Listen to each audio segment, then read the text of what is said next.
Wise news, খবরের সত্যাসত্য 24 ঘন্টা। তৃণমূল প্রতিনিধি হয়ে এবার এক ঝাঁক নতুন মুখ প্রবেশ করল সংসদে, যার মধ্যে অন্যতম নাম যাদবপুর লোকসভা কেন্দ্রের সাংসদ সায়নী ঘোষ।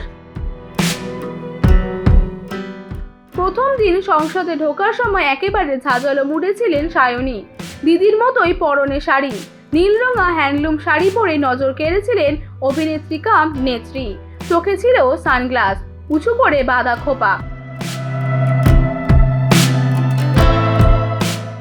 সাংসদ হয়ে গেলেও সায়নী আর 5 জন হেভিওয়েটের মতো নন। দামি গাড়ি করে সংসদে যাওয়ার বদলে ভরসা দিল্লির মেট্রো। সংসদ অধিবেশনে পঞ্চম দিনে শাড়ি পরে মেট্রো করেই সংসদ ভবনে পৌঁছান সায়নী। তবে এতেও কটাক্ষের শিকার হয় যাদবপুরের তৃণমূল সাংসদ।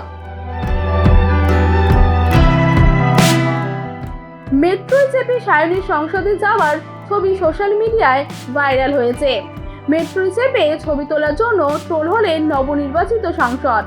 নেট মাধ্যমে একজন নেটিজেন লেখেন, ভেবেছিল বাংলার মতো ওখানে ওকে বিশেষ গুরুত্ব দেওয়া হবে, তাই ভেবে মেট্রোতে চড়েছিল, কিন্তু ওখানে কেউ ওকে বসতেই দেয়নি।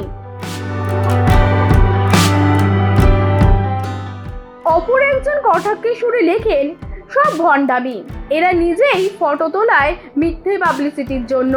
আরেকজন কটাক্ষ করে লেখেন, দেখবো কতদিন এভাবে ট্রাভেল করে।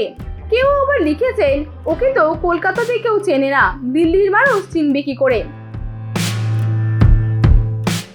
প্রসঙ্গত শোনা যায়, তৃণমূলে যোগদানের আগে কিছুটা বাম মনোভাবপন্ন ছিলেন অভিনেত্রী সায়নী ঘোষ। তবে 21শে বিধানসভা নির্বাচনের আগে হঠাৎই এন্ট্রি নেন শাসক দলে।